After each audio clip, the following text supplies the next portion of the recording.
This podcast is a member of the Voices of Wrestling Podcasting Network. Visit voicesofwrestling.com to hear the rest of our great podcasts, as well as show reviews, columns, opinions, and updates across the world of wrestling.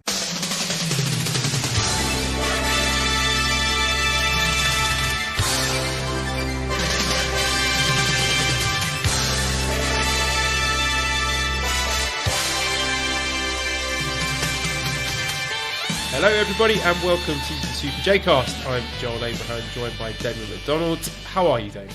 Sleepy as fuck, because it is early in the morning, and we were just talking about our sleep and how, I don't know, maybe it's the fall weather. Maybe that's what it is.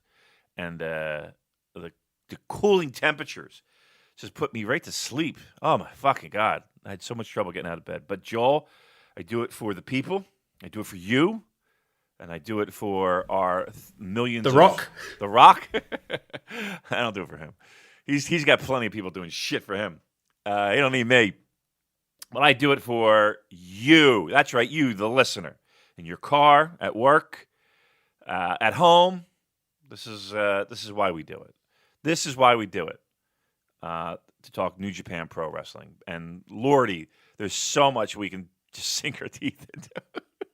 As we go into King of Pro Wrestling, isn't there, Joel?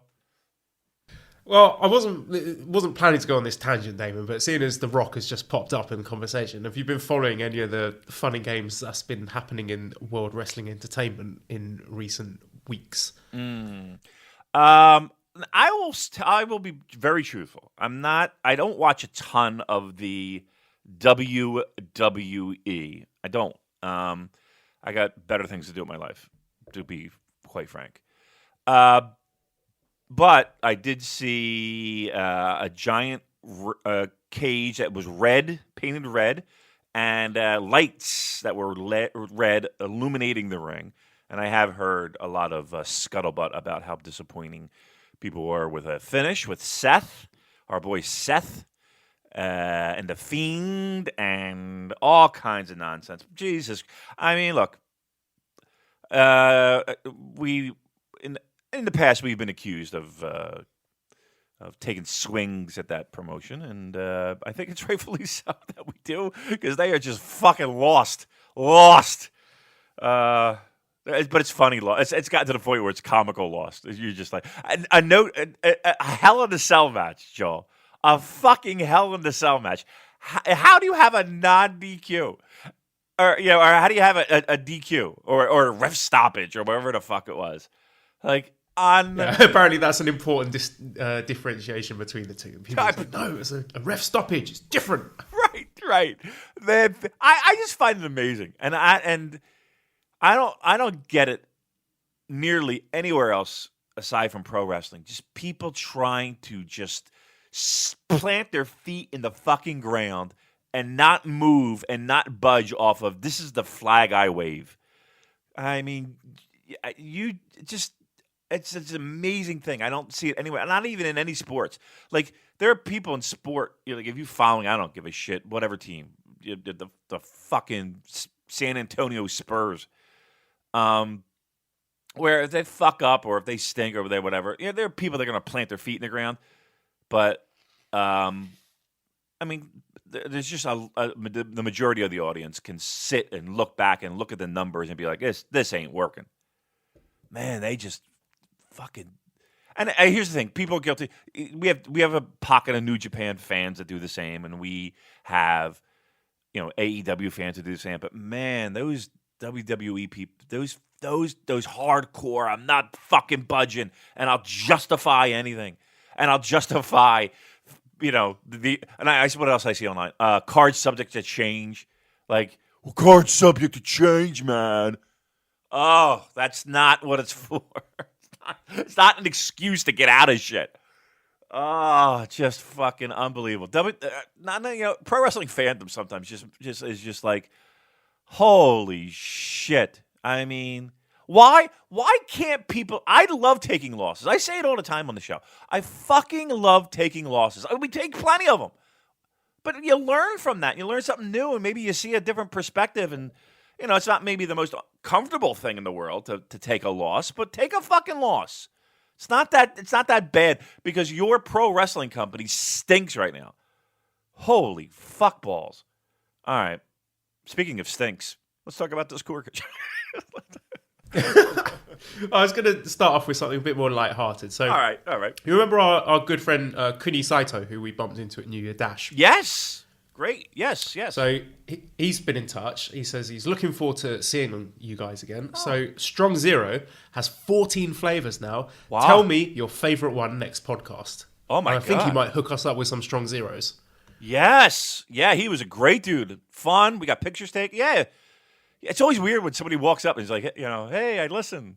I live in, wherever. Somewhere a little far away from here. Yeah, great dude. Strong Zeros. That it's a couple months away, Joel. That's not that far away. I'm going to make a little advent. Do you have advent calendars in the States? No, we don't. But my wife gets one every Christmas. She loves them because she's a wannabe Brit. So maybe you could get her on the case then. I was going to make a little Wrestle Kingdom advent calendar or Trip to Tokyo advent calendar with a little. Each window will have a New Japan Pro Wrestler behind it. That's that fun. I'm sure Valley would love that. She'd be like, "Oh, great, Tenzan." Or maybe a different flavor of Strong Zero behind each window. Now we're talking. So favorite flavors then? Favorite flavor. I always like the orange. There's just a flat plain orange. That was always good. 14 flavors. I can guarantee you, Joel, I had not had 14 flavors. Damon, I think we should drink all of them on January the 4th. We'll be dead. We'll be so fucking. They won't let us in the building. We'll be that wrecked. There's no way we could do it. I'll have a sip. What about 7 on the 4th, 7 on the 5th? Now that we could do. No, I have a two Strong Zero limit on the day of the shows because the problem is one year I broke that rule, the first year. And Joel, I'm drinking Strong Zeros at 8:30 in the fucking morning. Walking the streets, nobody on there. And I go by the New Japan store just to see, I was going to do some investigating reporting. And see if there was a line, I don't know, just kind of get some feedback to people who are back home that might be curious. And there was a line. So I'm just standing at the corner, and there's that Lawson's right across the street, like right catty corner to it. And I pop in there. So I'm like, well, what the fuck? Got to do it. You got to, when in Rome. And here we go. I got 2 Strong Zeros, one for right there as I'm watching the line, watching the queue. And one for later. Well, that one for later went really quick. I had 2 in me by 9 o'clock, maybe 9:30 at the most. And then it was all day. We had the meetup at the Fridays, and then outside the dome. So I was drinking Strong Zeros all day. So I was a mess. Not a mess. I can control but it's just like there are bits and pieces where it's just like I couldn't tell you what the fuck happened. I don't know how certain events happened. So I got a 2 limit on the day because I won't remember shit, and I'll be like, plus it's the time difference, and I'll be sleepy and shit. Nah, I don't need that. I got to do 2. So one of them is going to be orange, and the other one. Do they have They don't have a watermelon one. That would be wonderful. I think maybe a peach. Do you think they have a peach one? I would do a peach. I just don't know the 14 I think flavors. they have seasonal flavors. I think it changes depending on what season they're in. I definitely remember when I was there in the summer, they had lychee flavor, which was amazing. But I don't know if they do that in the winter. I like a grape flavor. Yeah, I like grape. And apparently they do a ginger flavor. Apparently that's a winter thing. So I think a ginger Strong Zero would be excellent. So I'll put those 3: lychee, grape, ginger. Yeah, I'll try. I'll try every one of them. You can give me fucking horse piss flavor, and I'll Strong Zero, great, 9% alcohol. Sign me up. Yeah, if they have grape, I would do that absolutely. The only which one don't you like? Which one is your least favorite? Because I have one. The grapefruit one. Yep. Well, I thought I was going to dislike the grapefruit one. I thought it was going to be horrible, but maybe just because I was in the Tokyo Dome, it tasted better, but it wasn't as bad as I thought it was going to be. But I generally dislike grapefruit because it's a bit bitter on the palate. Thank you. We're on the same page. So no grapefruit, if possible, if beggars can be choosers. No grapefruit, please. But everything else, I think we're down for, right? Lime, lemon, fine. I wonder if there's like a cherry one. Wouldn't a cherry one be nice? Oh, yes. Yeah. That sounds good. What? Pear? Do you like pear? Pear? I would do pear. Yeah, absolutely. Sure. Nice perry. Now, this is gonna be a great fucking weekend. Whew, we're gonna get wrecked. I just found in my local supermarket they have some imported ciders from the UK with interesting flavors. They got a toffee apple flavor and a rhubarb and custard flavor, and they're sitting in my fridge now. I'm just waiting for the right occasion. Maybe I should crack one open now. I think you might. I think we need a live tasting. Actually, that'd be a great bit. I think. Yeah, I like a good cider. I do like a good cider. Sometimes the flavors get a little wacky. Sometimes I just want just a bare bones, good, nice, crisp cider. It's kind of like with beers when they get too crazy with beers. Even though we have a local brewery that's they have beers, right? That they make seasonally, and right now they're in this breakfast cereal kick. Like they had a cinnamon toast crunch beer. Oh, Joel, That's unbelievably great. how was it? Great, it's my favorite wow. beer. Because I hate beer, but I love cereal. So Yeah, I'm in a quandary now. Would I like that or not? I think so. Like, I guess it would be like having a bowl of cereal but pouring beer on your cereal instead of milk. to a certain degree. I mean, it's not like it's super sweet. It's not so. But it's like you go, oh my god, I taste. Yeah, I got it. And it's not. I don't like really super carbonated beers, like the cheap mass-produced beers here in the States. Your Budweisers and your fucking Coors and all that shit. Like I can't drink that because it's just like A, it doesn't taste like shit, and B, it's just too carbonated. It just it bloats me out. I needed something a little bit. I mean, I need carbonation, but not a lot. So it has that. They have a creme brulee beer. Oh, Joel, it is fucking fantastic. But anyway, getting the cereal. They already made one. It's a Captain Crunch. Oh, it's great. And they have an Apple Jacks one. That one's a little bit too sweet for me. Maybe it was the pour that I got. But yeah, they have this whole thing where they do breakfast cereal beers on their menu. And they rotate them out. It's a really cool place. If you're ever in this area, that would be one place I would take you. It's called Death of the Fox. And we go there almost every weekend. Just because it's our spot. It's a joint. And they know we're going to Japan. I don't know why I'm telling our audience it. But go to Death. But if you're in the Philly area, it's in South Jersey actually. But it's called Death of the Fox. I give them a nice plug that no one will say, "Hey, listen to the fucking JCast." On the topic of drinks and strong zeros, at Cola Blue 3 says, if I can't get strong zeros in the UK, what is the closest thing I can buy to substitute it? A Super J-Cast cocktail? ? So, any suggestions? Maybe like some Sprite with a bit of toilet cleaner thrown in. Yeah, cyanide and right, and a Monster Energy drink. You know what? I guess back in the day, if you're from the States, I don't know if they had these in when you grew up, Joel. What were they called? The Four Locos.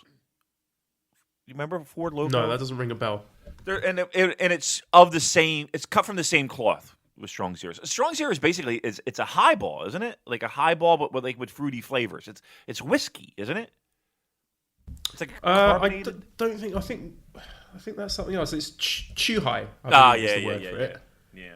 Yeah. It's no, it's an abbreviation of Shochu Highball. See, there which is Shochu is a Japanese distilled beverage, less than 45% alcohol by volume, distilled from rice, barley, sweet potatoes, buckwheat, or brown sugar. Sometimes produced from other ingredients. So it's basically a kind of, what would you call it, liquor.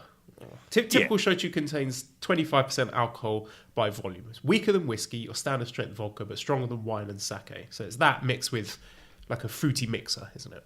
Yeah, like a carbonated-y, like you open that can, you're getting it's carbonated, but it's not a beer, and it's. But here's the thing, I love the fact that we're going fucking close to 20 minutes on Strong Zero. To be honest with you. The first taste. What do you think of the first time it hits your lips? It's a little bit like woo, right? Doesn't it kind of be like whoa, whew, Jesus? Like Yeah, you get that aftertaste, and you're like, "What have I done? I've made some bad life choices, but I've started now, so I have to continue." right. But then here's the best sip, the third sip. The third sip is the best sip. So get to the third sip, and then it's smooth sailing from there, because then they're going to go down like water, and then again, I'm telling you, for the rookies. And your first time there, you definitely got to get the Strong Zero. And they're everywhere. You can't fucking miss them. Don't tell me where to get them, because I'm going to tell you everywhere. Just walk into a place, they're there. Don't go crazy with them. You're going to get fucked up. They will sneak up on you, and the next thing you know, you're going to be a mess. Be careful with them. But also get the tall one first. get a tall one. Get a little bit on you. I'm excited now. Now I'm excited for the idea that in 2 months we will be. One of my favorite pictures that we have is all of us in a circle doing a little Strong Zero clink in front of the Tokyo Dome, and the sun's out in the bright sky. Oh, what a great day! It's always a fucking great day. That's our banner picture on the Twitter page. Me and you with the Strong Zeros in front of the dome. Oh yeah, It's yeah. iconic, Damon. It is. That's. I have that picture blown up, as a matter of fact, in my office. But then again, there's another one where it's just our hands. It's just the hands and the drinks all like in a circle. Like everybody in the air holding them. But it's just the sky, our hands, and the drinks. It's pretty fucking cool. I love it. I was going through pictures. I got a new phone, so I was scrolling through pictures of seeing if I can get rid of shit. So nice. All right, Strong Zero talk. Why aren't we sponsored by Strong Zero? Why can't? I mean, why? I mean, we give these motherfuckers plugs like out the ass, and 20 minutes in, and we're not getting a dime from these pieces of crap. Oh, We need an agent, don't we, to negotiate these deals for us? We do. We need something. We need something. We got to do live reads ourselves. And just, do our own live reads. And maybe one day somebody will pick them up. And then contact the companies afterwards and be like, hey, we did this. We did a live read for your product. Can you send us some money and or products, please? Right. We did it. I mean, you can't say we didn't do it. What are you going to say? We didn't do it? We did it. All right. Strong Zero's out of the way. What else we got, Joe? In the news, we have I don't think we mentioned this last week, about New Year Dash being officially announced for the Ota Gymnasium on January the 6th. So it's a larger venue than Korakuen, which is about 4,000, I think. Yep. So we had a few questions about this. Nuclear Potato says, do you feel like a bit of what makes New Year's Dash special is taken away with a move from Korakuen to Ota City Gymnasium? Or do you think that show charm can be retained despite the move to a bigger arena? And I do think something is lost there, Damon, because if it were Korakuen, I would be tempted to extend my stay because I had such an amazing time there at Dash last year. But now I'm hand waving it. I mean, I'm sure it would be a good show, but I'm not thinking like, I've got to stay in Japan an extra day because I want to go to the Ota City Gymnasium. Do you know what I mean? Right, yeah. As of right now, it is not in my plans. Yeah, I do think it, and it's not because I'm going to be a hipster New Japan fan and be like, oh, it's not the same. But even though I do feel that way, right? There is something to be said about that intimate. Only a few select people get in, and if you're lucky enough to get in there, there is something about that vibe, right? And I get the fact that you can't possibly do that now with 2 nights at the Dome and all that stuff. But there is something about that, kind of like seeing your favorite band in that small venue after the show at the big stadium. But it's not on my list of things right now. I told all my friends, I said this is going to be a little bit different trip for me in the sense that it's going to be a little bit less pro wrestling. I'm not going to every single show that I can and that I have in the past years. One, the missus is going along, so I can't drag her to all these fucking things. And And two, I don't know. We're just kind of. I want to see more of the city, and I feel like every time I go, I don't see enough. I always feel like, I wish I saw that. Oh, I wish. And then this trip is going to be a little bit more focused. So obviously, I'm going to the 2 Dome shows, and I might go to one more because I'm there, and I have to be a Corkin at least once. Maybe the Big Japan show, or maybe one of the All Japan shows. But I'm not traveling out to First Ring. I've been there. I'm not going out to Shinjuku Face. I'm not doing all that. So, right now I am not going to Dash, and I probably could go to Dash, but I'm going to pass and enjoy the fine city of Tokyo. Yeah, maybe we can do some sightseeing, the 4 of us together. Yeah. Well, I don't know how mobile Mali's going to be. She'll be about 7 months. 6-7 months pregnant by then. I know. Yeah. I know. Trust me, Cheryl. And she'll be in a bad mood because she won't be able to. Well, actually, I don't know. She's been refusing to eat sushi, and I understand why.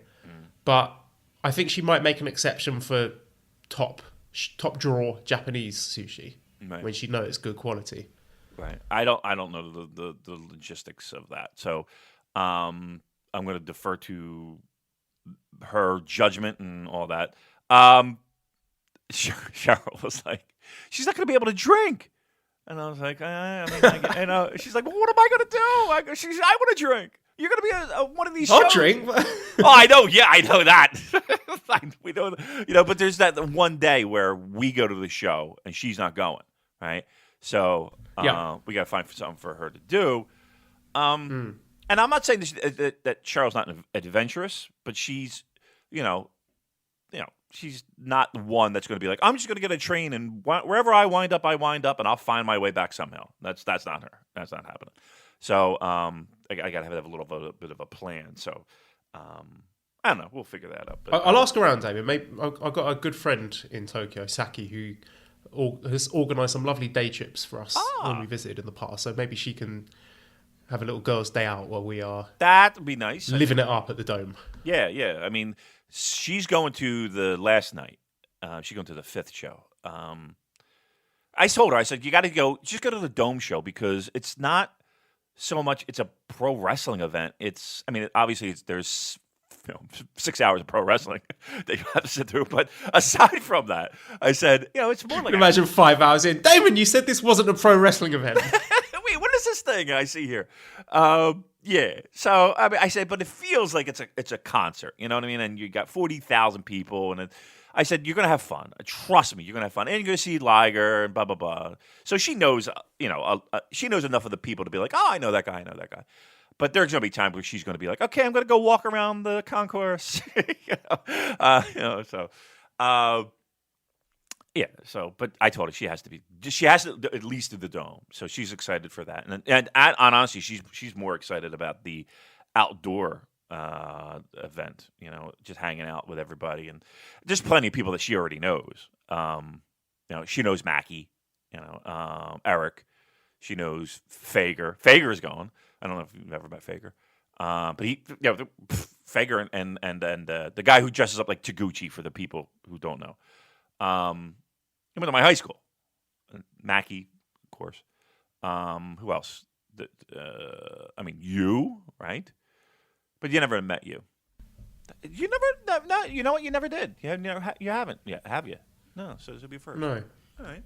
So yeah, she knows a lot of people. Anyway, anywho, who gives a fuck? It'll be great. I hope to see everyone who is going there. I'm sure we will. We always see a ton of people. And here's another thing too. Let's just throw it out right now while we're here. Come up to us. Don't be shy guy. Just come on up. We're nobodies. Just fucking. But make sure you have something to drink. and say hi. There has to be some sort of gift. Yeah, there has to be an exchange for services throughout the year. Yeah, your appreciation has to be a gift. A painting of some kind, a drawing, some work of art, cash, whatever you feel is appropriate. A Liger merchandise, strong zeros, anything that you feel is Crisps. appropriate. Yeah, yes. But yeah, I look forward to it every year, and I'm starting to get really excited for it because it's right around the corner.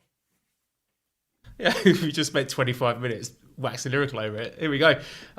Sticking with New Year Dash. Mark says, now we know there's a New Year Dash. Make your way too early predictions on the show-ending twist, debut, return, etc. Mine is that Doki and Despy are junior tag champions. So trying to think of a comeback or something that could be not big enough for Wrestle Kingdom, but big enough for New Year Dash. I'll tell you what I'm going to go with, and it will bring us on to our next point. Well, a later point in the show. The dissolution of, or maybe takeover of Suzuki Gun. That's my prediction. Okay. That's not a bad one, actually. I'm going to go with the return of one David Finlay. How about that?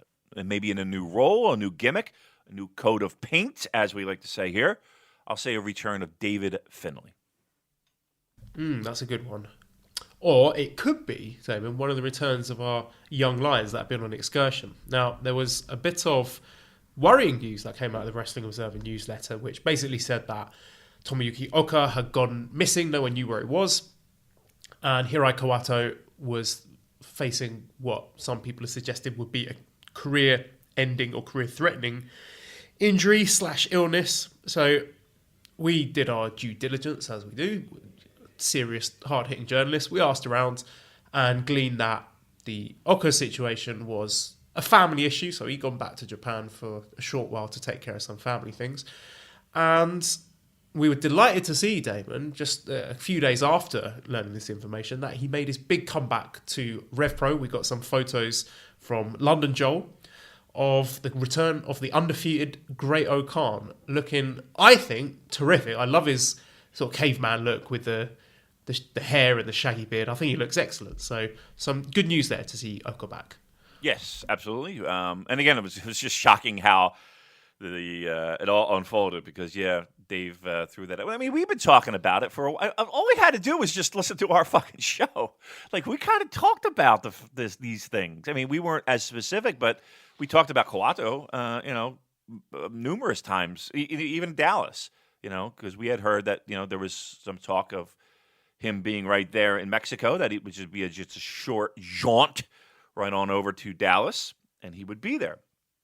That didn't pan out. And then, again, him being sent home. But we've had numerous people tell us that they've seen the guy. So, again, I don't know where this life-threatening,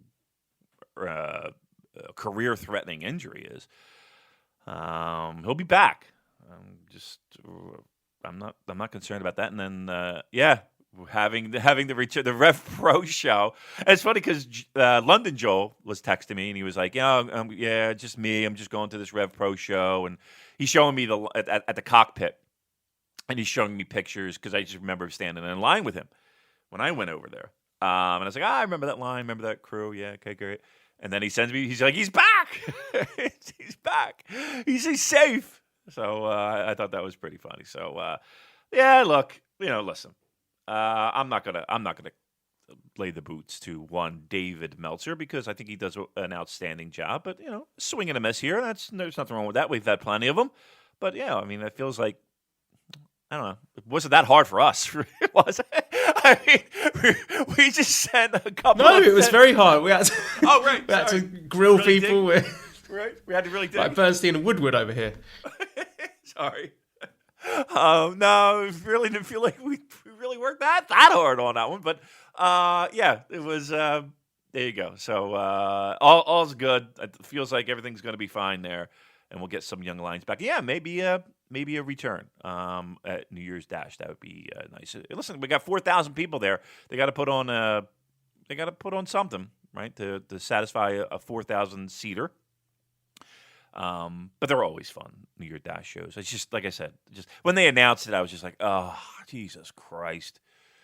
I just knew it wasn't going to happen in my schedule. As of right now, I mean, things might change, but I can't see it happening. The arena is near, right near the airport, right near Haneda, is it? So it's not that difficult to get to, but it's it's like maybe 30 minutes, 20 minutes, 30 minutes from like Shinjuku. So take that for what it's worth. But it'll be sold. It'll be packed, and everybody will have a good time. That is there. At Swordfish 00830 on Twitter says, who did you guys bully into getting info on those missing young lions? It was London Joel. He is our contact, our New Japan source from London. So he's got his ear to the ground and gives us all the tip-offs for that stuff coming up. Definitely. John from Wrestling Omakaze on the Discord says, now that Oka has re-emerged in the UK, any predictions on when he comes back to New Japan and in what unit? And in addition to giving your predictions, maybe say what you would each do if you were in charge. When would you bring him back and in which unit? So I'll stick with my New Year Dash prediction. In terms of a unit or a faction for him to join, I think he's got to be a heel. I think, well, I know I said I think Suzuki-gun's been disbanded, but if it's still around, I think he might be a good addition to Suzuki-gun. What do you reckon? Yeah, I mean, maybe a modern spin Suzuki-gun. He just feels like he's cut from that cloth, right? Yeah, I would probably, I mean, I don't want to say that's the easiest slot to fit in, but it just seems like that's the most natural fit for me anyway, in looking at him and him working this gimmick and all that. So, yeah, I would go with that route. Yeah, I think it's a safe bet. He could be like the long-term replacement for Iizuka because he's got that sort of wild man look to him, doesn't he? Yeah, that's kind of what I was looking at. Like he would be the modern version of. But I don't know. Sometimes the most obvious one, and like you do you do this? Like it'll pop in your head and be like, okay, yeah, we'd slot him there. That makes the most sense. But then you're like, oh, well, that's the easy one. What? Give me, and then you try to find something else that might be a little bit more interesting. You know what I mean? And I try. No. He comes back. I've got it. And then Taichi bequeaths him with the Iron Claw. Ooh. And then I don't know. Maybe they can make a tag team or something. Okay, that's actually not bad. I could dig that. Yeah, let's do that. Let's hang our hat on that one. As far as Kawato go, and another question here. At Arkwhite Flame on Twitter says, according to my half-assed translation attempts, Hiromu's latest diary update mentions an initial K. So pants up or pants down if Kawato comes back with an initial D-inspired Japanese street racing gimmick. P.S. I know that initial K most likely refers to Kyosuke Mikami, who sadly went missing in Mexico 5 years ago. So how much would you read into this initial K? Because a lot of speculation, certainly from myself, that Kawato would be a good fit for LIJ. You know, we've got Bushi looking for a new tag partner for the upcoming Best of the Super Juniors. What are your thoughts? Well, if we remember back, if we harken back, there was always that interaction, right, between LIJ, Naito, and Kawato, right? There was always that little bit of, little play back and forth. So I would not be surprised to see that. I would not be surprised to see that at King of Pro Wrestling because exactly like you said. Now, again, there has been some speculation. Didn't you post something online for TJP and the dates that he had, and it looked like they coincided with? Yeah. It appears that TJP will be working the Super Junior Tag Tournament because you look on his website and it's got all those dates listed that he's going to be in Japan then. But can you imagine the absolute meltdown if TJP joins LIJ? Yeah, that would be oil and water when it comes to the fandom of LIJ and the passion that they have. Let's just say, and someone who might not be behind the scenes a favorite of that LIJ crew. Anywho, I'm talking about the fandom. I'm not talking about the wrestlers. You know what I mean. You know what I'm trying to get at. But I think a better fit would be a young lion returning for Bush for this junior tag, and he needs a partner. So, well, I mean, let's put it this way: that's one option, right? Can I throw it out here now? Should I do it now, or should we do it when we preview King of Pro Wrestling? But you know where I'm getting at. Are we getting? You're not allowed to. I thought we're not doing it anymore. We're not doing. We we're quit not doing doing the this. Romo. We stopped doing it. Do you want to do it now? It'd be fun. Bring back save old times. Save it for King of Pro Wrestling. Okay. All right. I mean, like a broken clock is going to be right twice a day, but Right. yeah, we'll stick a pin in that. But it's coming, listeners, so there's something for you to look forward to. We're making bad and wrong predictions later on in the podcast. There you go. Speaking of, well, no, I'm not going to say that. At Violent Skipping on Twitter asks if there's anything to the Suzuki rumours or when he inevitably stands aside regardless. Do we get Taichi-gun, Saber-gun or Archer-gun? So this was some intel that came up from Voices of Wrestling, who had a couple of sources mention the possibility of a dissatisfied Minoru Suzuki, upset about something or someone backstage. He wanted to leave the company sooner. The only reason he's still around is because he wanted to see out this Liga program, and that he's going to be done shortly after that, possibly going to Pro Wrestling Noah. We checked with our sources and, well, we couldn't find any corroborating evidence. Let's put it that way. So we've heard nothing about this, so we can't really shine any more light on it. But I'll get my thoughts. What do you think of that? Yeah, to me, it doesn't feel like Suzuki's a guy who's going to be spewing out information about his likes and his dislikes and him leaving and all that stuff.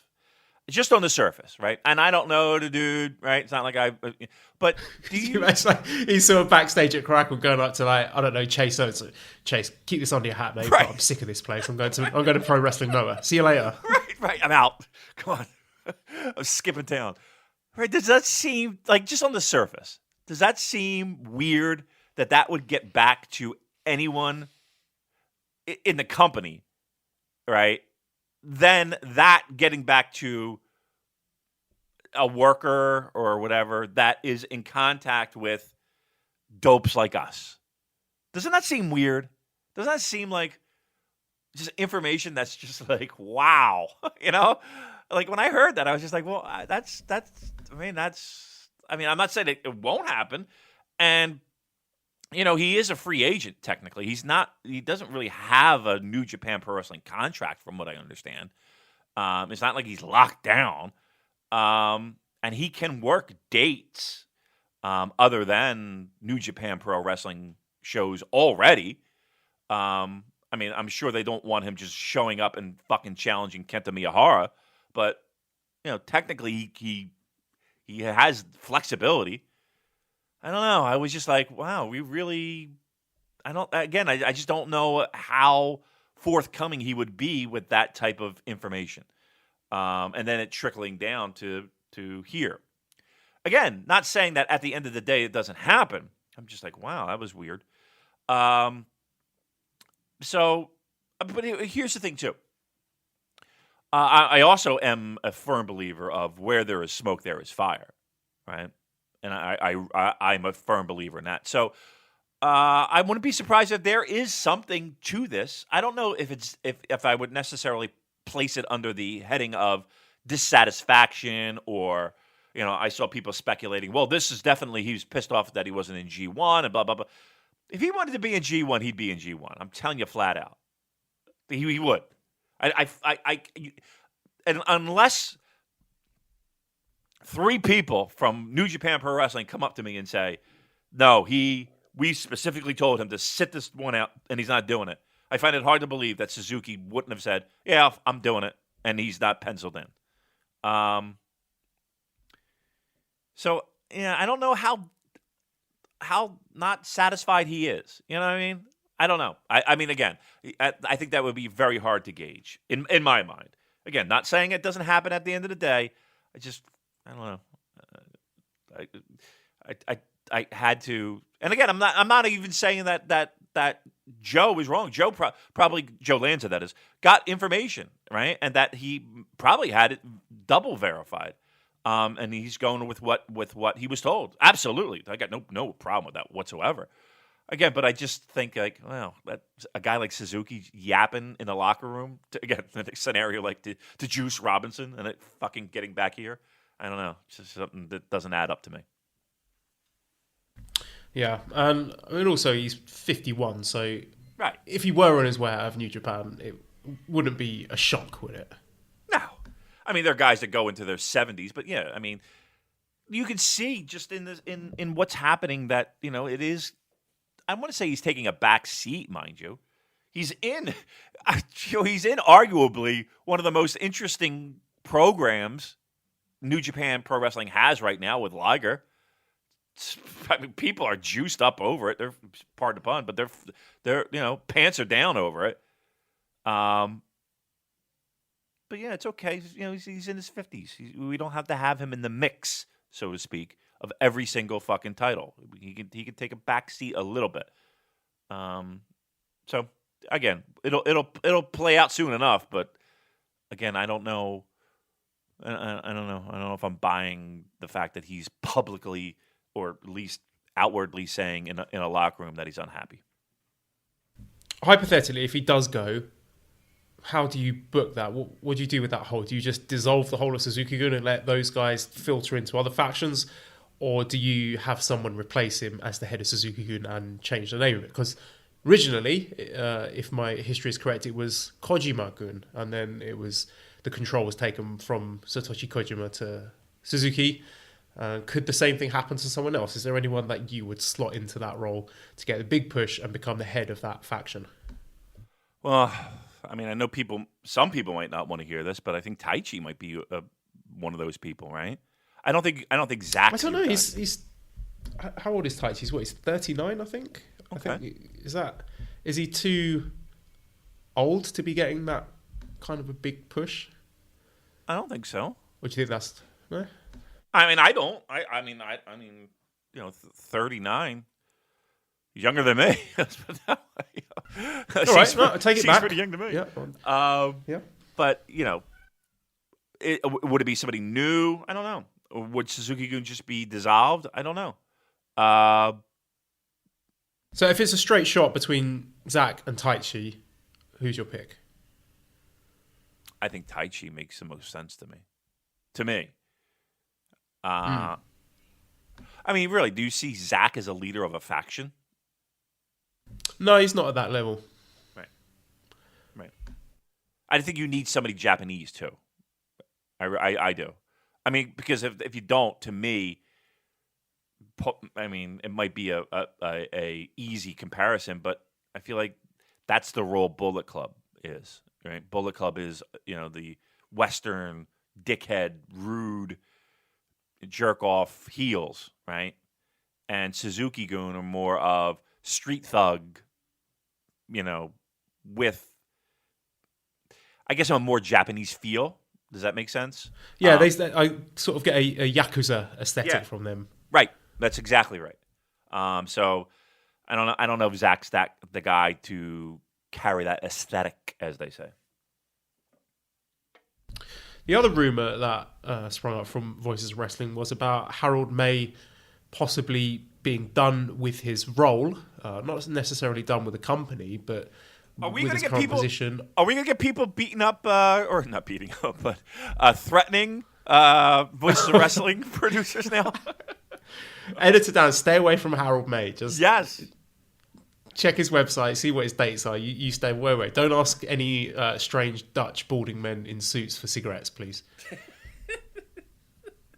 All right. So what? I'm sorry. What did Voices of Wrestling report here? That he was going to be done in his role after Wrestle Kingdom, which again we chased that up. We asked around, and our sources said that it didn't sound right. And again, that is one that, even more than the Suzuki one, I will find it hard to believe that that news wouldn't have filtered to the people that we ask and would have come out from other sources. Because again, I can't imagine Harold May being the sort of person who is garrulous with that sort of confidential information. Right. I'm gone. Fuck this place. Fuck this place. What do you mean I can't take a vacation? I know it's Kishin Harold. That'd be great. Oh, fuck right. Yeah, I mean, again, it's like it is one of the, and here's the thing. In every sport, here's where information gets leaked. I'm going to be flat out. Here's where information gets leaked. A lot of times in sports, right? Agents and people in their camp, like family members will leak shit. When you're talking about like contract negotiations and all that stuff, and this player's unhappy. I mean, a lot of times you'll get that from the athlete themselves, right on social media. They'll just make a boob of themselves. Again, profits are up, business is up.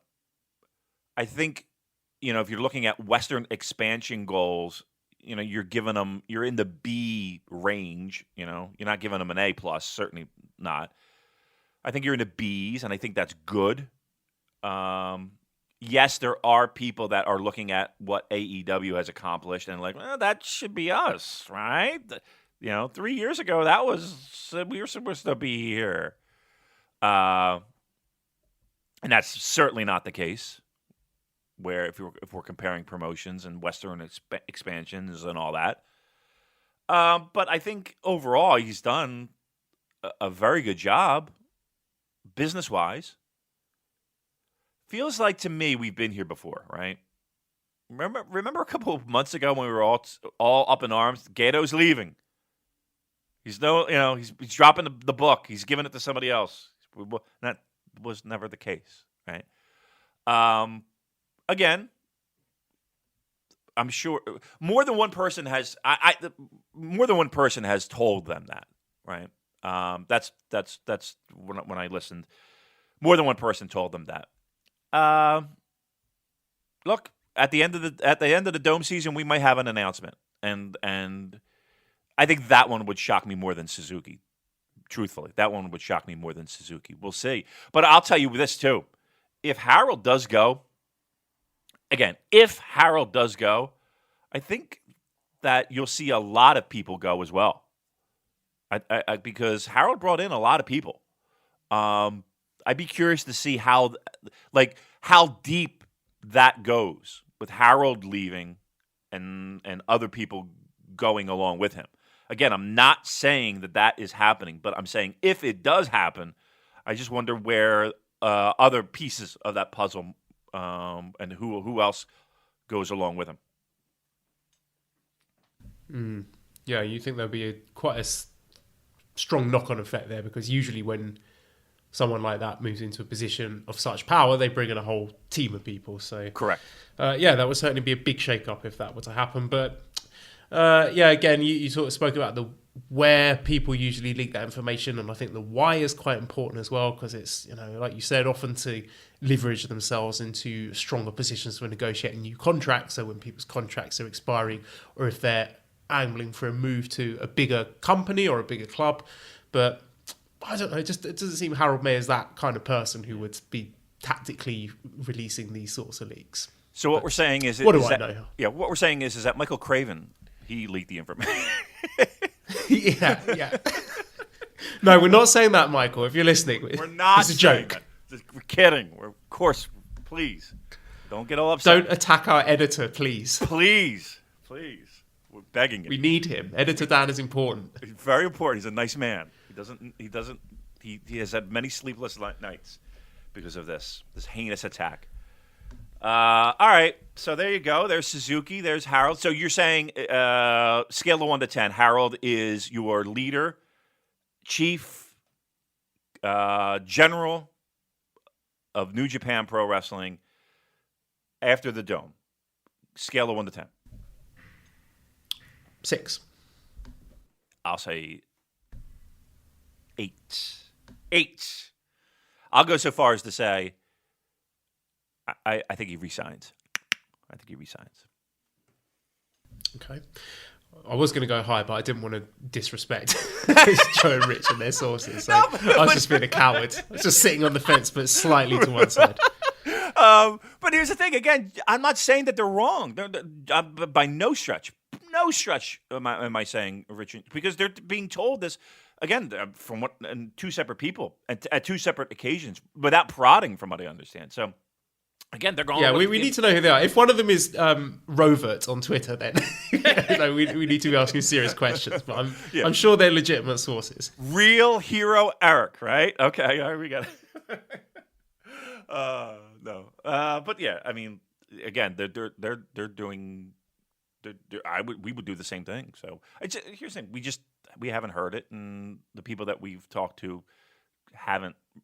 weren't really strong on it. Usually, when we try to verify some shit, we'll get some passionate response, and it didn't feel like. And maybe that non-passionate response was, what's it called, a red herring? Maybe that's a sign of maybe it is happening. But again, just I hate to beat a dead horse, but we haven't heard much of anything about that. Let's discuss the New Japan Roadshow that took place in Korakuen Hall last night. We're not going to dissect the whole thing. Just key points here. Second match stood out. It was Shingo Takagi defeating Toa Henare, 9 minutes 43 with Made in Japan. And this was everything that I'd hoped it would be. And I think Henare is a guy who every time he's had those singles opportunities against Ishii or Shingo, I think he's delivered. And I think he staked his claim to get a push in the company from the in-ring aspect at least. There was really good intensity here. I liked him doing the New Zealand haka at the start to lay down the challenge to Shingo. And it was like a little G1 sprint. They beat the piss out of each other, lots of stiff lariats and chops and all of that. And I was surprised actually that Henare kicked out of the pumping bomber, because that's a move that Shingo is often used to defeat people who are lower down on the roster. But Henare managed to kick out of that, and there was a big gasp of astonishment from the Korakuen crowd. And he did get pinned by Shingo's secondary finisher with the Made in Japan. It wasn't the full Last of the Dragon, but I thought he acquitted himself very well here. And you have to think, maybe next year or year after that, when your G1 guys like Moxley is no longer there, or maybe Kenta's not doing it anymore, or you have other people moving on from the company, you'd have to think that Henare is a guy that they'd be looking at, because from in-ring standpoint at least, he is delivering. Yeah, and he's had opportunities, right? You mentioned Ishii, and he had a couple singles matches, or the one singles match against Ishii. That was that was in Australia, wasn't it? I think there was two. I believe he had another one last year at maybe Kizuna Road or something. Let me check that. Yeah. I mean, he's had, going through, he's had a few singles matches, and that's a good sign, right? That they're confident enough and willing enough to give him those opportunities on shows like these.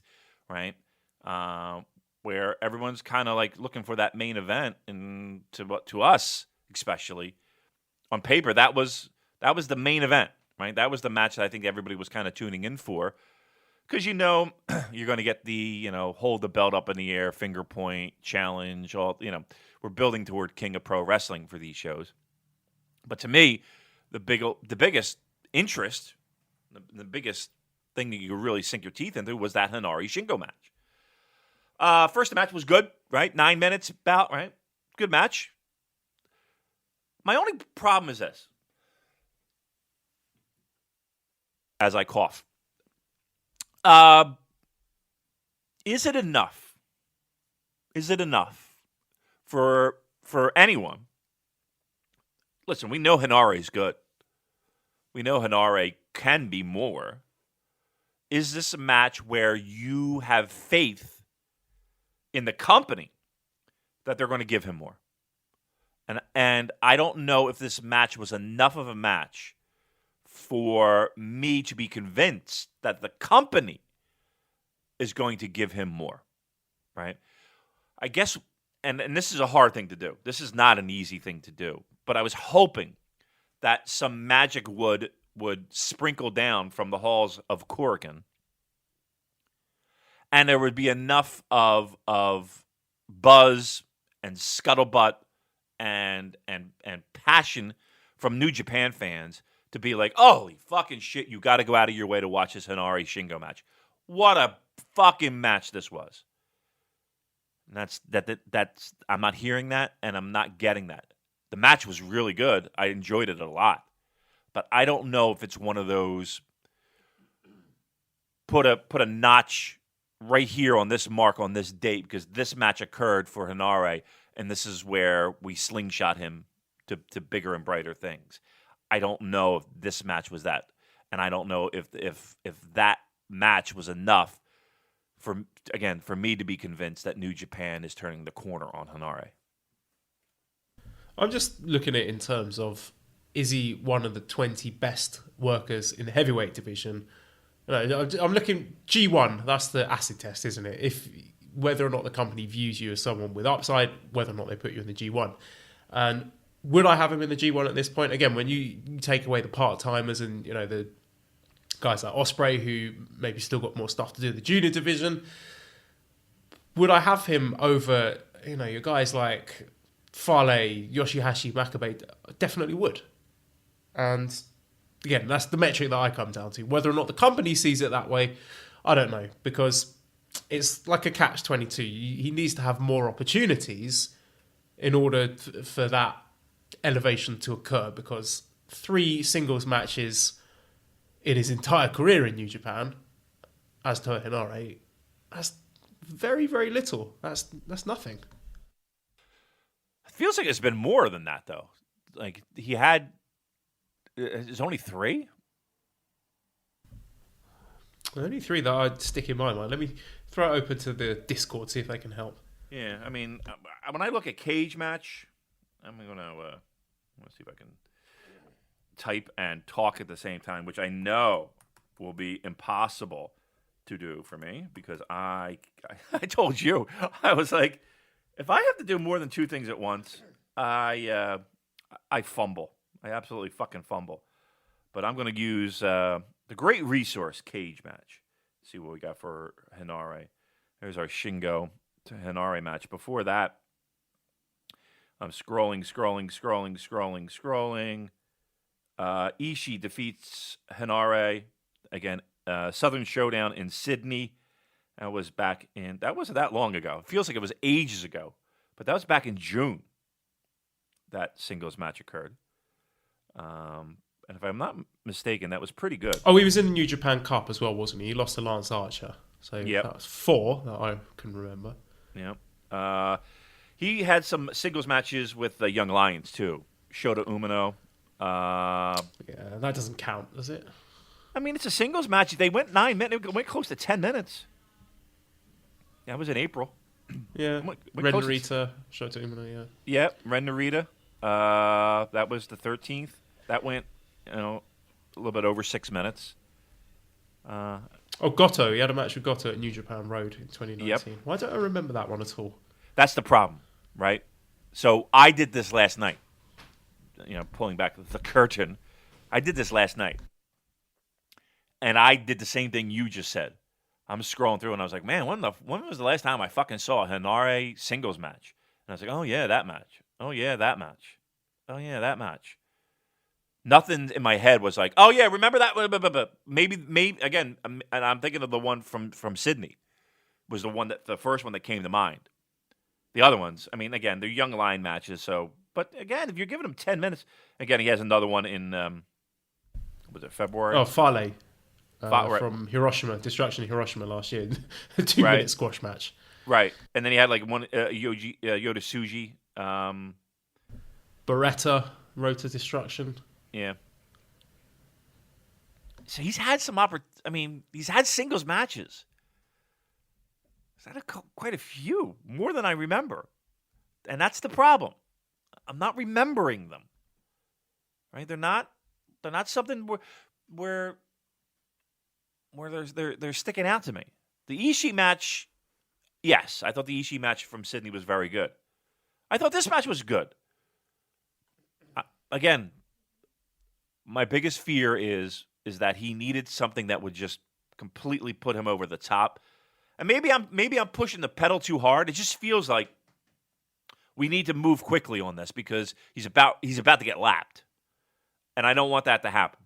And I was kind of hoping he would turn the corner here. But to me, Henare, a guy like Chase Owens, he's above Henare, right? Chase Owens, yeah, definitely. He had a US title shot and a kind of mini push in the New Japan Cup. He's been slotted in to face... Was he against Rock and Roll Express in the recent US shows? Ghetto? Yeah. Lowell, they wrestled. And I think he's been in like multi-man tags with Jay White and all that. Yeah. All right, I'm just going to read off some names. You tell me who's above and who's below. I mean, I'm looking at names and I can answer them myself. I mean, I'm looking at Taguchi and Mikey Nichols. But personally, I like Henare more than I like Mikey Nichols, but in terms of where they're figured into the company, I think the company view Nichols slightly higher than Henare. I do too. I mean, Young Lions, I'm not going to count. But to me, he is like, you go Young Lions and then you go Henare. Right? Name me a guy that's below Henare, between Henare and Young Lions. He's it. I can't think of one person on that New Japan roster. Tiger Mask? Is Henare slotted higher than Tiger Mask? No. There's no one. What about Doki? I think Doki's higher. Do you think Doki is lower on the like you would go Young Lions, Doki, Henare? Right? Yeah, I have to stop and think about it. Right. That's the fact that Doki's a junior makes it a bit more tricky, though, doesn't it? It does. But I don't know. I mean, that one might be the one. That one might be the one where I'm like, all right, maybe Doki, maybe. But there's arguments both ways. It's not like that's a stretch. I mean, Honma obviously above, Juice obviously above. Robbie Eagles above. How about Bullet Club? Hikuleo. I think he's above Hikuleo. I think so too. I think we found the one that Henare is above. Hikuleo. That's not saying much. Because how long has he been there? And again, he had the injury. Let's be fair. He had the injury, right? His re-debut as Toa Henare was in the Rumble at Wrestle Kingdom last year. So we're coming up to 2 years now. Right. I mean, as a non-young lion. Right. As this kind of middle ground post-young lion. Here's what I want to be clear, though. I like Henare a lot. I think he's good. I think he could. This is not about Henare. Let that sink in. I just want that to be clear. This is not about Henare. This is about the company looking at Henare and saying, okay, we're going to do something with you. And I just don't feel that right now, and again, 2 years on, that we're any closer to Henare being a next level guy. And he's a notch above Hikuleo. Just saying. The next match, third match, was Yoshinobu Kanemaru and Minoru Suzuki defeating Tiger Mask and Jushin Thunder Liger in 10 minutes following a disqualification. So the match was nothing to write home about, but the post-match stuff was very exciting. We had Suzuki screaming at Liger and calling him Yamada. Who? And I know. Saying, when are you going to take that mask off? And they were hurling threats at each other, said they're going to kill each other, saying that the match at King of Pro Wrestling is not going to be a wrestling match. It's going to be two guys just fighting each other to the death. Very exciting stuff. I just think the delivery in the promos, these two guys screaming at each other, has been absolutely top-notch. Two guys who know what the fuck they're doing, right? And it's not hard. It's in the sense of, simple pro wrestling 101 is what they're doing, but they're doing it, so well and so, so simple. It's easy for people to latch onto it. It's amazing, how two guys, in their 50s are, if we're to believe some of the rumors, going out on top. In the sense of they're in a program right now that to me is one of the most interesting in New Japan. And it's not like Liger's just riding off into the sunset, which I thoroughly enjoy. It's an active program. It's not just him wrestling guys and checking boxes, and like he's actually involved, which I think he really wanted. Like he didn't want to just be like one of those guys. And again, I'm speculating, but it didn't feel like he wanted to be one of those guys that just got on his horse and, again, checked boxes and, wrestled guys and went on his retirement tour. He's involved in arguably the most interesting program in New Japan Pro Wrestling. It's fun. I don't think it ends at King of Pro Wrestling. I really don't. I think this continues on, and why not? Let's do it.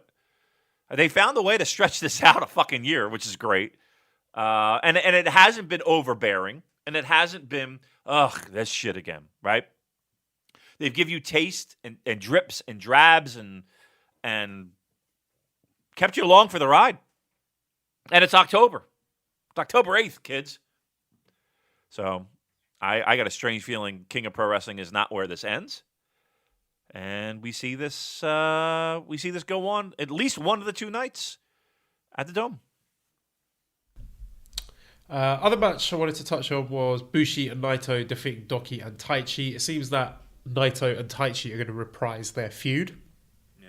We talked a while before about mini bosses and little sort of unofficial qualifying matches for this Dome tournament. Do you think Taichi and Naito might be having a singles match soon with that in mind? I think so. I think, like you said, we talked about the mini bosses, and you made up that great point that people are now stealing all across our great internet. Yes, I think that's where we're going with that. Why not? We got to, again, as much as I say it's right around the corner, we still got 2 months. We got a World Tag League. We got all that nonsense. So, I think that's a good little singles match for Naito having a mini boss in Taichi.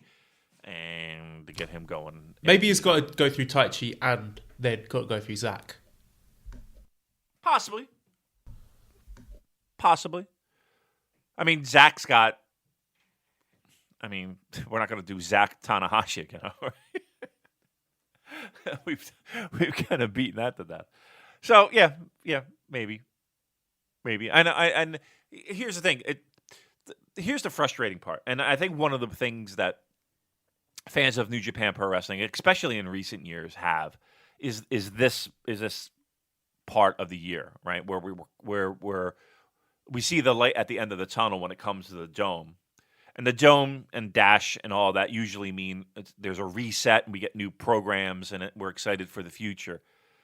And sometimes I think that we push through this period. We kind of just want to get to that Dome part and get there, and it's hard for the company to book programs that get people, I wouldn't say interested, but again, in a lot of cases, it's hard for us to wrap our heads around the fact that, I don't know, Evil is winning a fucking briefcase or Sonata is beating Okada, right? It's just hard for us to get, we just kind of want to blast through that and get to the fucking Dome. So they have the work cut out for them. They do every year. I can't say that I'm super excited about a Taichi Naito on paper, but that's a logical step to get us to where we need to go. The other match that came after this was the Never Openweight 6-man Tag Team Championship match / Hiroshi Tanahashi 20th Anniversary Match 3, with the champions successfully defending as Taguchi, Yano, and Makabe defeating the challengers Yoshihashi, Honma, and Tanahashi, and becoming the records successful defenses for the Never Openweight 6-man titles. I can hear you cursing in the background. I'll just throw this out there. I thought this match was fine. It was, it was fun. It was silly. You had a bit of comedy in it. I like the Taguchi, Yano, Makabe team. It's the Never 6-man tag team titles. What more do you want, really? Ideally, we'd have some amazing, fast-paced, intense trio-styles matches. But if it's going to be like a little fun comedy sideshow thing, I think this is perfectly acceptable. And I think they are worthy record successful defenses. And I thought the match was okay. I don't have a problem with the match. The match was fine. I mean, it was, I guess the problem I have is this. These belts, these titles. I mean, we dust them off. We cart them off now it feels like, we rarely see them.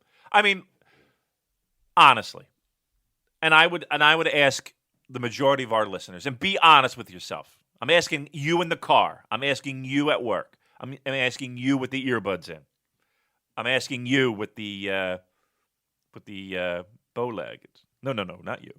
The other one. Salt and pepper. Could you name me before this show who the fuck the Never Six-Man champions were? I would lose that bet. And I think the majority of the people really would have to be like, who in the fuck are they? Is it Chase and Nick? Is it Tonga? Is it, I tell you what, you ask Kevin Kelly. If you ask Kevin Kelly that question, I guarantee he'd be like, who is it? Right? Ask Chris Charlton. What? Yeah. It's just, that's how meaningless these titles are. I hate meaningless titles, Joel. That's what I want to get at. That's what I'm trying to tell you. I hate meaningless titles. They annoy me to no end. Just get rid of them. Who the fuck cares who is the Never Six-Man? Either do something with them. And it's not that hard. We got a whole fucking Discord channel full of fantasy bookers and to make things interesting. I don't understand why there is this thing where, especially in this company, if it's a tag situation, it is completely discarded. Why? Why is it this way? Tell me why. Why can't we shop at... You ever see that video? That guy banging on the door? What's that? Eaton Center, I believe it is, in Toronto. There's a guy who's banging on the door. Look it up. It's on YouTube. And he is just hilarious. He's just screaming, "Why aren't you letting us into shop? We want to shop. You are not opening the doors."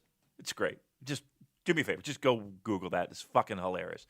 And the guy, of course, somebody filming it is even equally worse. Oh, well, I have a news. I got to lift up my blinds. 1 second. I have a sighting. All right. Blinds open. There's a kid is out. Okay. And there she is, opening the door. I think she has a banana in her hand. All right. The kid is ready to walk into the street, Joel. Okay. Getting in the back seat. There we go. All right. Everybody's safe. She looks good today. Okay. Well, the kid is very young. I don't know why the kid is getting in the seat. This should be something for there she comes. All right. She's walking around the back and putting the child in. Pink shirt, pink trainers, as they call them, sneakers.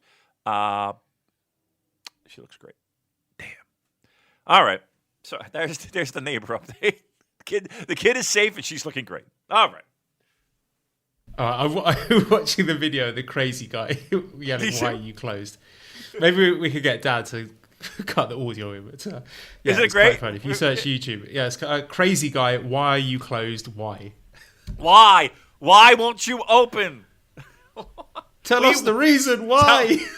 Tell us the reason. We demand. We want to shop at the Eaton Center. It's great. Oh, fucking. Isn't the world great? Don't you feel safe in this world with people like that here? Oh, we want to shop. Now I'm going to watch that all day. We want to shop. All right. What else we got, Joe? Shall I just retweet that with no explanation? Yes, absolutely, please. I beg of you. Well, I tell you what, just play devil's advocate here.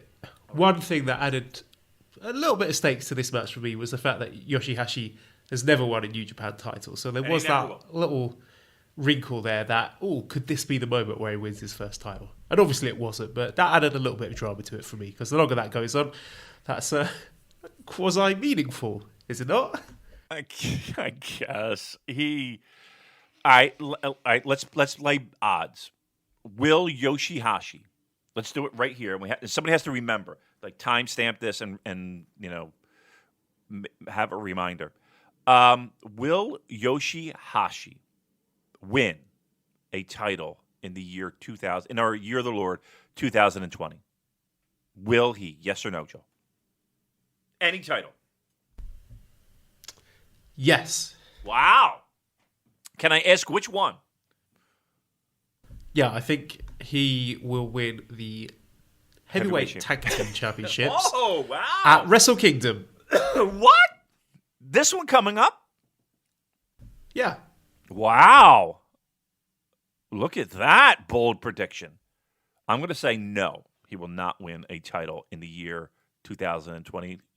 Wow, your first one. Look at that. All right. So you think there's a rhyme and a reason, right, for everybody to be like, he hasn't won a title, bringing it up. Yeah, I think he's going to win World Tag League. Wow. Holy shit. Well, look. Well, you know what? Now I'll root for that. Oh, she forgot something. She just left. She's going back in the house. Baby's still in the car. Car's running, by the way. She's now opening the door, going back in. Forgot something. I'm just keeping our listeners updated, Joel. I'm sorry. Okay, Yoshihashi. Great job by him. He won't win, but a nice little bet. We'll bet at the 2021 Tokyo Dome, Joel, that we'll be at. I'll buy you a strong zero. Do I got to buy your strong zeros for this one? Yeah, because you failed to enter the G1 Pick'em contest. Oh, yeah, that's right. Fuck me. All right, that's fair. I'll do it. I got no problem getting my buddy Joel all lubed up so we can make out later. Great. Right. Oh, you didn't know that part? You won't take many, I promise.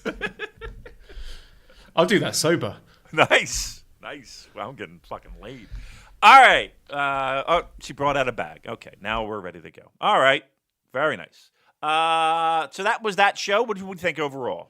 Thumbs up, thumbs down? Thumbs up for a Road to Krakow. You know, the sort of thing you have on in the background while you're playing The Witcher 3 on a Monday afternoon when you got the day off work. Nice. Or Mario Kart. Fine. Right. Oh, you've been playing Mario Kart? I'd never played it before in my life, and so I got a new iPhone, and so did my the missus. She got one for her birthday. So, and it's her first phone. Like she had like a 6, so the upgrade was just like it's blowing her mind. But I kind of like every time I get a new one, I'm kind of like I'm gonna get a game. I get these moods where I want to get into games and then not. And then Mario Kart was like the featured one. I was like, I like racing games. This might be fun. I never really played Mario when I was a kid. I like it. I like racing game. I like the racing game thing. And there's all these little queens you got to listen. I'm telling people like, yeah, no fucking kidding. Tell me this is 30 years ago, Damon. Thanks. But now I want to play it for real. But it's not on PlayStation 4, is it? It's like a Nintendo exclusive, isn't it? That's correct. Fuck me. I'm not going to go buy a fucking Nintendo. That's for sure.